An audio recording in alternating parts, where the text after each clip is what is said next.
Dios les bendiga, soy el pastor Gilberto Gutiérrez de la Iglesia Bautista Oreb de México DF. Me da mucho gusto saludarlos en este sábado 8 de mayo 2021. Todos a bordo, esa es nuestra serie. Estamos en el devocional número 13, perdonen, ayer dije que era el devocional número 11, incluso el escrito en el envío que les hice por WhatsApp, así decía, pero era en realidad el 12. Y hoy estamos entonces en el devocional número 13. Cuando no sepas qué hacer, flota.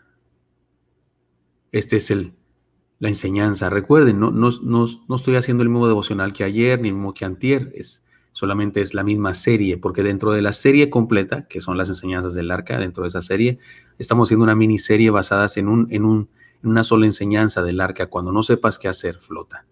Realicemos la poderosa y dinámica acción de no hacer nada, digamos que de esta miniserie es la tercera parte. Leamos los textos que dan origen a esta enseñanza.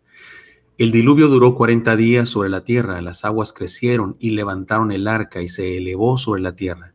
Las aguas crecieron y se incrementaron tanto sobre la tierra que el arca flotaba sobre la superficie de las aguas. Hasta ahí leeremos solamente ese pasaje. Recordemos lo que iniciamos desde el primer devocional de esta miniserie. La importancia del arca, su funcionamiento, era solo una cosa, flotaba. Todo lo que hacía falta con esa arca era que flotara.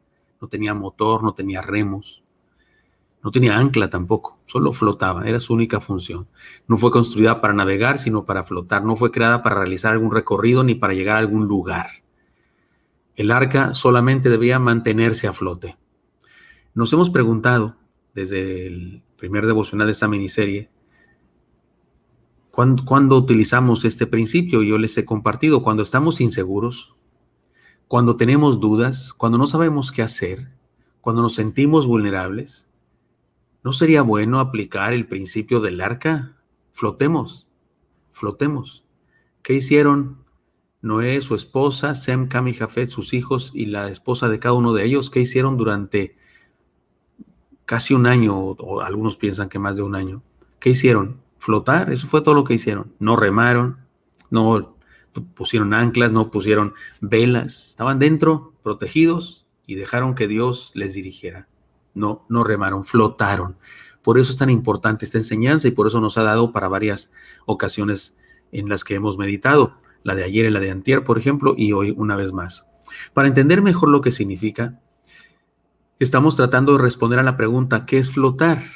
Y para hacerlo, para responder esa pregunta, estamos estudiando un pasaje de la Escritura que es el Salmo 46:10, que dice, estad quietos y conoced que yo soy Dios. Eso es flotar, eso es descansar en Dios. Seré exaltado entre las naciones, enaltecido seré en la tierra, dice el Salmo 46:10.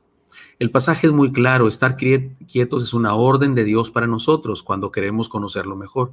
Pero surgen varias preguntas, ¿qué significa ahora estar quietos?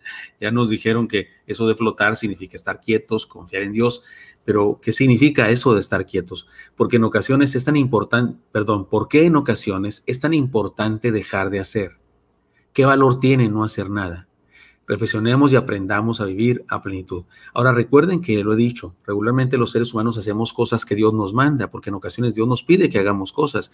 Dios le pidió a Moisés que fuera a hablar con Faraón, y fue a hablar con Faraón. Y Faraón le dijo que no dejó al pueblo. Y Dios le volvió a decir a Moisés, ve, dile a Faraón que deje a mi pueblo ir. Y Moisés fue otra vez a hablar con Faraón, aunque ya le habían dicho 5 veces que no. Volvió a ir una sexta porque Dios le dio la orden. Es decir, en ocasiones Dios nos ordena que hagamos cosas y debemos hacerlas, punto, se acabó. Dios usó a David para lanzar una piedra, esa piedra dio en el blanco y venció al gigante, pero David tuvo que hacer algo. Pero hay ocasiones, especialmente cuando estamos confundidos, cuando no sabemos qué hacer, en las que deberíamos flotar. Cuando estamos estresados deberíamos flotar y confiar en Dios. ¿Qué significa eso? ¿Qué significa flotar? ¿Qué significa, como hemos dicho acá, estar quietos? ¿Qué significa eso? Bueno, déjenme darles otra enseñanza con este significado. Significa practicar la inteligente estrategia de no estorbar. No estorbar. Otra vez una enseñanza, ahora en negativo, no estorbar. Es decir, que hay que dejar que Dios haga lo que se ha dispuesto a hacer sin nuestra intervención. lo que Dios se ha dispuesto a hacer sin nuestra intervención. Es decir, en ocasiones Dios quiere que intervengamos y nos pide que lancemos la piedra. Pero hay ocasiones que extendamos la vara, como cuando Moisés extendió la vara y se abrió el Mar Rojo. O como cuando el pueblo con Josué, los sacerdotes, levitas que llevaban el arca del testimonio, dijeron, no se abre el río, Josué, ¿qué está pasando? Dice Dios que marchen. Y marcharon, y cuando sus pies se mojaron en el agua, entonces vino el milagro y se abrió el río. Hay ocasiones en que Dios nos pide que hagamos cosas, pero hay ocasiones en las que Dios nos pide que hagamos algo muy especial, que no hagamos nada. Y en ocasiones es más difícil hacer eso que lo otro. Es decir, que hay que dejar que Dios haga lo que se ha dispuesto a hacer sin nuestra intervención. He aquí algunos malos ejemplos de personas que no pudieron lograrlo, no dejaron de hacer, sino que hicieron cosas. Abraham, por ejemplo. Abraham quiso cuidarse a sí mismo y cuidar sus riquezas y mintió respecto a su mujer para que en Egipto no lo mataran. Y dijo que era su hermana. Sí era su hermana. Da la casualidad que sí era su hermana. En aquella época, recuerde, no hay ley todavía. Dios no ha dictado su ley a través de Moisés. Abraham es antes de Moisés. Y entonces Abraham se casó con su media hermana. Era hija de su papá, no de su mamá, porque el papá de Abraham tenía, por lo menos entendemos, más de una esposa. Y entonces era su media hermana. Así que dijo con corrección que era su hermana, pero debió decir es mi esposa. Fue, digamos, que hay una verdad a medias, y alguien dijo que una verdad a medias es una completa mentira. Y eso fue un error grave. Más tarde Dios le demuestra que él no necesitaba de su ayuda. Literalmente lo corrieron de Egipto porque Dios defendió a su mujer. Eso está en Génesis 16, 12 al 17, lo puede leer usted si quiere. Esto lo hizo en 2 ocasiones, no fue la única vez, lo hizo en 2 ocasiones. Lo único que logró fue poner en peligro el plan de Dios para su vida. Porque él era parte del plan de Dios, el padre de la fe. Dios lo llamó de los caldeos para iniciar con él una nación, y por poco y echa a perder el asunto. El mismo Abraham, el mismito Abraham, tiene otro ejemplo también de estorbarle a Dios o de hacer cosas por su propia fuerza que pueden poner en riesgo el plan de Dios. Él, acompañado por Sarai, su esposa, quisieron ayudarle a Dios a cumplir su promesa de darles muchos descendientes. Y ¿se acuerdan? Su esposa le dice, bueno, no tengo hijos, entonces ¿por qué no tienes relaciones sexuales con mi criada y nos da un hijo y lo tratamos como nuestro hijo? Y entonces nació un hijo de su sierva Agar. Esto también se convirtió en un problema y requirió de la intervención de Dios para solucionarlo. David, otro ejemplo. David realizó un censo que no fue aprobado por Dios. Mandó a sus generales a hacer un censo y Dios no le había dicho que hiciera el censo. De hecho, hubo problemas serios, una mortandad terrible para su pueblo. Sansón se relacionó con mujeres inadecuadas. Gedeón mandó crear un efod que se convirtió en un objeto de idolatría. En Jueces 8:27 se menciona eso.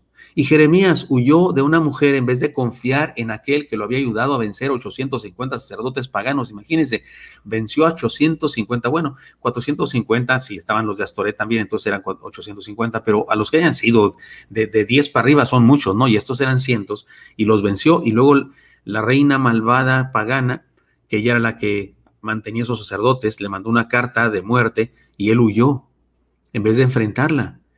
Estos son solo algunos ejemplos. En todos los casos hay un factor común. Debiendo no hacer nada, estos personajes, resultó que hicieron cosas que estorbaron el plan original de Dios. Como dicen los muchachos por ahí, ¿cuál es el 11º mandamiento? No estorbar. Eso se dice, ¿no? Entre los jóvenes. El 11º mandamiento, no estorbar. Estorbamos, déjeme hacer una lista. Ahora no voy a hacer una lista de cosas positivas de lo que significa no estorbar, sino más bien lo que significa estorbar, para que no lo hagamos. Estorbamos cuando creemos que las cosas dependen de nosotros. Estorbamos cuando nos apresuramos a actuar sin buscar la voluntad de Dios. Estorbamos cuando confiamos en nuestras fuerzas e inteligencia en vez de confiar en su soberanía y su poder. Estorbamos cuando por capricho y no por amor a su reino actuamos. Estorbamos cuando reaccionamos impulsivamente en lugar de reflexionar y actuar de acuerdo a nuestra fe y de acuerdo a los principios y valores de la palabra, porque los cristianos no deberíamos reaccionar jamás, deberíamos actuar.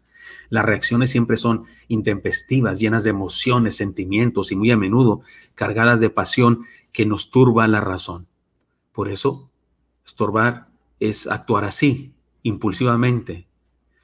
Además, estorbar es cuando, debiendo esperar, confiar y creer, actuamos con nuestras propias fuerzas.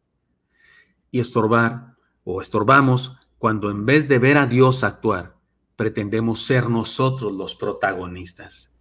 Es como si le dijéramos a Dios, Señor, permíteme Dios, yo lo voy a hacer, Señor. No puede, eso no puede ser. Hay algunas personas que dicen, no, cuando quieras que algo salga bien, hazlo tú mismo. Yo digo que cuando quieres que algo salga bien, dile a Dios que te ayude y que lo hagan por amor.